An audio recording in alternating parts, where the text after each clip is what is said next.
Hello traders, welcome to another market analysis video for 24th of October Thursday.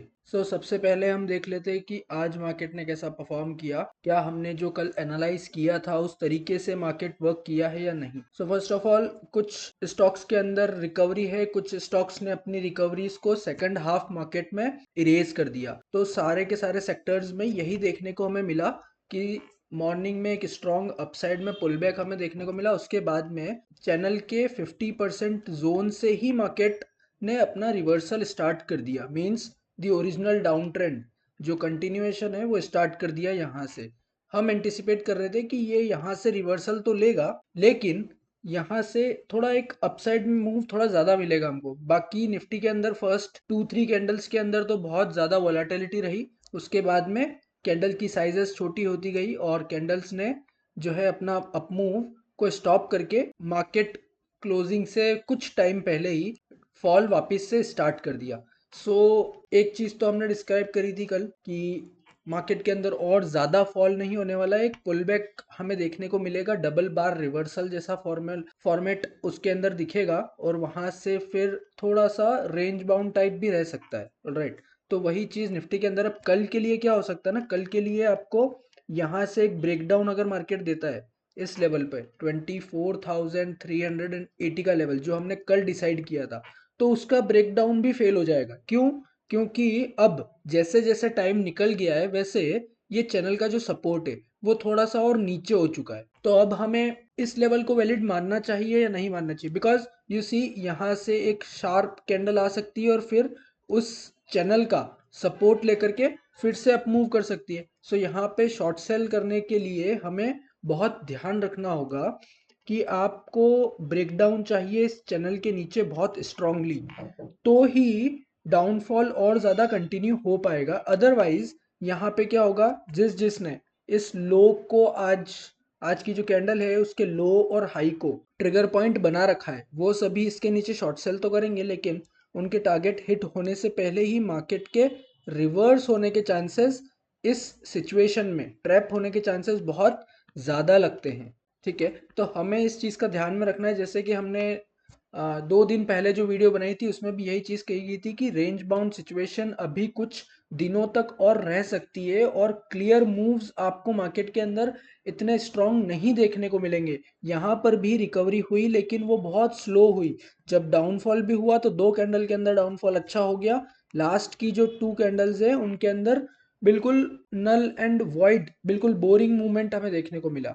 इस तरीके से market अभी थोड़े और टाइम रिएक्ट कर सकता है क्योंकि लोकेशन ही मार्केट की कुछ इस जगह पर आ चुकी है। यहाँ पर ईएमएस प्रेशर डाल रहे हैं कि आप डाउन ट्रेंड में ही रहो, और इधर से ये चैनल की लाइन जो है वो सपोर्ट करती है और बोलती है कि नहीं, आपको एक ट्रेंड को चेंज करना चाहिए। तो यहाँ पर अभी बायर्स और सेलर्स दोनों ही फाइट कर रहे हैं, तो उसके लिए हमें कुछ समय और रुकने की जरूरत है। अब लॉन्ग साइड में अगर ये कैसे पुल बैक के बाद में फर्स्ट साइन ऑफ रिवर्सल देखने को मिला लेकिन वो फेल हो गया, अब यहाँ से कुछ रेंज बन जाए, ईएमएस जो अभी इस जगह पर है, जब यहाँ पर कुछ टाइम रेंज बनेगी ना तो वो ईएमएस कुछ इस तरीके से यहाँ पर आ जाएंगे, इस रेंज के अंदर आ जाएंगे। क्योंकि अभी डाउनफॉल में तो ईएमएस भी डाउनफॉल में, जब मार्केट रेंज में हो जाएगा तो कुछ टाइम में वो ईएमएस अपना रेजिस्टेंस को लोअर डाउन कर देंगे और फिर ये एक हॉरिजॉन्टल रेंज बनेगी। तो वो सिनारियो में यहाँ से जब रिवर्सल होगा ना तो वहां पर लॉन्ग पोजीशन बनाने में जो मजा है वो अभी के सिचुएशन में ट्रैप होने जितना नहीं है सही। ऑलराइट, हमें ये चीज को थोड़ा सा यहाँ पर ध्यान में रखना है कि एक बेस क्रिएट हो जाए, उसके बाद में हम कोई भी हमारी जो एंट्री है वो प्लान कर सकते हैं। अदरवाइज अभी वेट एंड वॉच वाली सिचुएशन रहेगी। जैसे कि ये एग्जांपल मैं आपको कैसे दे रहा हूँ, you can see here also, यहाँ पे जैसे ही चैनल का रेजिस्टेंस टच हुआ, प्राइस नीचे आई, फिर इसने 2 से 3 दिन के अंदर एक रेंज बनाई और उसके बाद में एक क्लियर डाउन मूव दिया। तो यहाँ पर भी कुछ इस तरीके से रेंज अगर बनेगी और फिर उसका ब्रेकआउट होगा तो सबसे पहले तो ये मेजर्ड मूव आपको देखने को मिलेगी, फिर यहाँ पे एक छोटा सा बेस बना करके फिर जो है अगर ब्रेकआउट होगा तो वो एक न्यू ट्रेंड को इनिशिएट करेगा। बट अभी तो डाउन ट्रेंड ही कंटिन्यू हो रहा है जब तक कोई रेंज के इंडिकेशन नहीं मिल जाते हमें। तो कहीं ना कहीं स्टार्टिंग तो हुई है इस रेंज की, यहाँ पर थोड़ी और ट्रैपिंग होगी, उसके बाद में क्लियर मूव्स हमें देखने को मिल सकते हैं।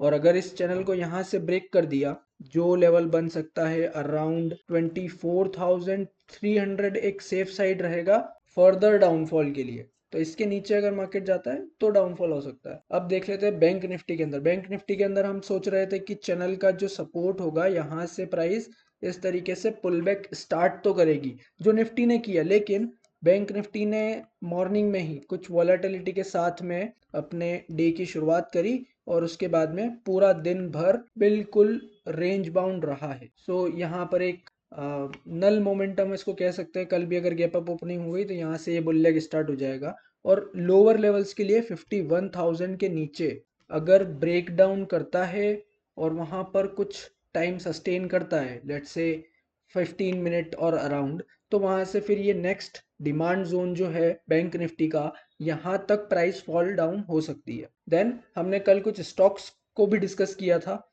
सो उनको फटाफट से रिव्यू कर लेते हैं। MFSL, मैंने आपको बताया था कि पुल बैक आएगा तो यहाँ से जो है एक अपमूव देखने को मिलेगा। यहाँ पर फिर हमको देखना पड़ेगा कि ब्रेकआउट कैसे होगा।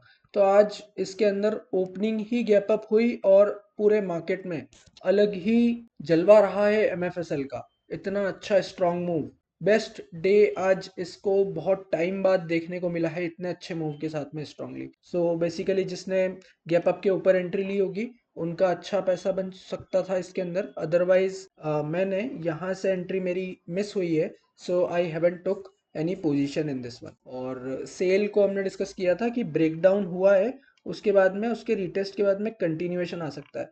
तो कुछ डिसेंट कंटिन्यूएशन हमें आज इसके अंदर देखने को मिला है। अब ये जो डोजी कैंडल बनी है, इसके हाई लो को देखना है और जो ओवरऑल निफ्टी का स्ट्रक्चर हमने डिस्कस किया है उसके बेसिस पर ही ये स्टॉक्स जो है वो मूव करेंगे आगे। पावर ग्रिड के अंदर भी जब ये मार्केट इस सपोर्ट के यहाँ पर क्लोज हुआ था तब हमने इसको डिस्कस किया था। आज थोड़ी सी गैप डाउन ओपनिंग होती है, डाउनफॉल आता है, एक रीटेस्ट हुआ एंड देन उसके बाद में फिर से जो है डाउन मूव कंटिन्यू किया। तो इसके अंदर भी अच्छा हमको अराउंड 4 to 5 पॉइंट्स का डाउनफॉल देखने को मिला है पावर ग्रिड के अंदर। अब कल के लिए अगर सीवियर डाउनफॉल होता है, निफ्टी का चार्ट देखना है, वहां से अगर डाउनफॉल दिखता है तो आपको LT के अंदर भी एक डिसेंट बीरिश कैंडल जो है वो देखने को मिल सकती है। All right, and then next stock जो है वो अपसाइड के लिए है ICICI प्रूडेंशियल। इसके अंदर बहुत अच्छी रेंज देखने को मिली। आज जो हुआ वो एक liquidity grab type of situation हुआ। मींस यहाँ पर हमें गैप डाउन ओपनिंग देखने को मिली और वहां से एक शार्प रिकवरी।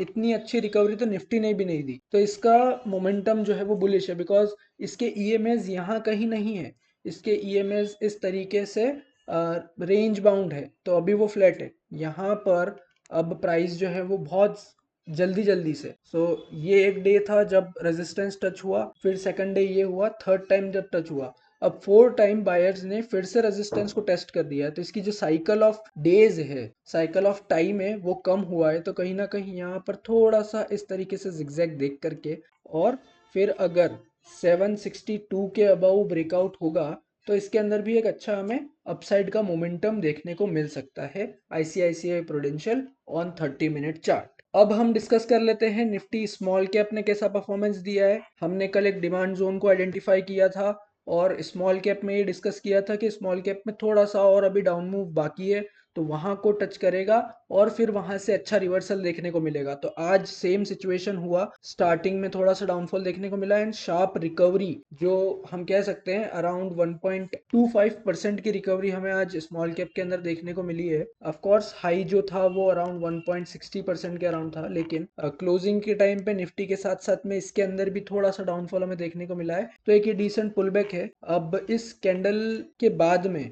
थोड़ा सा यहाँ पर भी रेंज बाउंड सिचुएशन क्रिएट हो जाए या फिर अगर गैप अप ही ओपनिंग होती है हाई के अबव, तो फिर अपमूव कंटिन्यू हो जाएगा डायरेक्टली। बट अगर कहीं इस कैंडल के अंदर ओपनिंग होती है तो थोड़ा सा रेंज बनेगा, उसके बाद में उस रेंज का व्यू हमें एवेल्युएट करना पड़ेगा कि वो एक डिसेंट डाउनफॉल स्टार्ट करता है अराउंड 200 EMA या फिर जो है इस रेंज के बाद में इतना अपमूव देता है अराउंड दिस रेजिस्टेंस। ऑलराइट, सो ये Nifty small cap. Mid cap के अंदर भी सेम सिचुएशन, मैंने आपको बताया था चैनल यहाँ पर सपोर्ट टच करेगा और फिर यहाँ से एक डाउनफॉल ज़्यादा एक्सपेक्टेड नहीं है, तो उसी तरीके से स्ट्रॉन्ग पुल बैक भी देखने को मिला।